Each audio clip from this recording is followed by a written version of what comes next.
Bonjour, aujourd'hui on va voir un peu le réglage de la machine. Donc comme je vous ai dit dans le premier cours, il y a le fonctionnement de la machine, il y a un fil qui arrive d'en haut et qui passe par un levier et une tension. Donc cette tension permet de lâcher ou de retenir le fil. Et en bas, pareil, le fil qui sort d'ici, si vous avez des canettes comme ça, il y a là, par exemple, il y a une vis et du coup, il est réglé de telle façon à ce qu'il sorte là d'une façon normale. Alors, pour voir si, parce que ça dépend du tissu, pour voir si votre machine est bien réglée avant d'entamer un ouvrage, je vous conseille de mettre la canette en une couleur différente de celle de l'enfilage d'en haut. Comme ça, après, vous allez voir s'il y a un des deux qui est lâche ou donc là, lâche ou pas. Donc là, je fais en mode couture. J'avance, je vais faire un essai et je vais voir.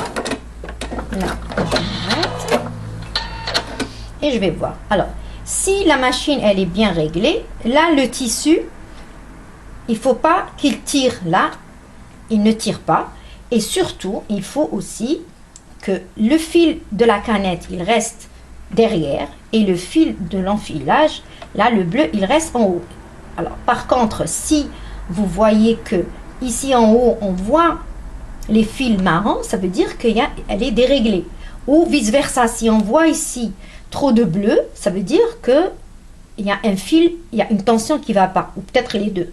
Donc, qu'est-ce que je fais? Si je vois le bleu, ici, il y a trop de bleu ou des boucles, la première des choses, je refais l'enfilage. Parce que peut-être parfois, juste ça ne passe pas par un endroit et du coup, ça le fait. Donc, je refais l'enfilage et si ça persiste, ça veut dire que j'ai la tension d'en haut qui est mal réglée ou la tension d'en bas. Donc, si le bleu, il est en bas, ça veut dire que soit la tension d'en haut, elle est trop lâche ou celle de la canette, elle est trop serrée. Ça veut dire que si là, c'est trop serré, bien sûr, elle va tirer le fil, le bleu. Et si elle est trop lâche, elle va sortir d'en haut. Donc là, il y a une vis pour serrer ou desserrer. Donc vous allez essayer d'abord de serrer la canette, le boîtier là, cette vis. Si ça ne marche pas, aussi regardez le réglage d'en haut, parce que c'est entre les deux. Voilà. Maintenant, on va voir les différents points. Donc, la machine basique, il y a le point droit, ce qu'on vient de voir, et il y a le point zigzag. Et parfois, il y a la boutonnière, donc qui est, soit on la fait tout seul, mais avec le zigzag, sinon, la plupart du temps, elle est prête. Et il y a des pieds de biche pour chaque point. Donc là, je vais essayer le point zigzag. Alors, le point zigzag, il faut s'assurer que le pied de biche, là, le trou, là où passe l'aiguille, il faut qu'il soit large. Sinon, vous allez casser l'aiguille parce que le mouvement de l'aiguille en point zigzag, les entraînements, là, les griffes d'entraînement, elles vont pousser le tissu et l'aiguille, elle va aller de droite à gauche. Regardez.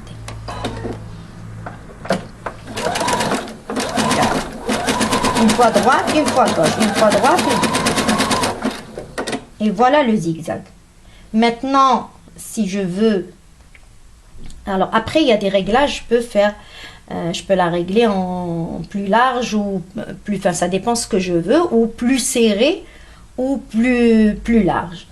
Après, il y a la boutonnière. Donc, aussi, il y a des pieds de biche pour boutonnière. Voilà, par exemple, j'enlève celui-là et je mets celui de la boutonnière.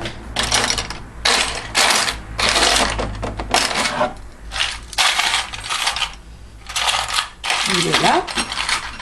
Alors, chaque machine, elle a ses pieds de biche à elle. Hein. Ça ne veut pas dire que je suis persuadée que c'est pas les mêmes. La plupart du temps, j'ai vu qu'il y en avait avec un plastique là, donc c'est pas la même chose.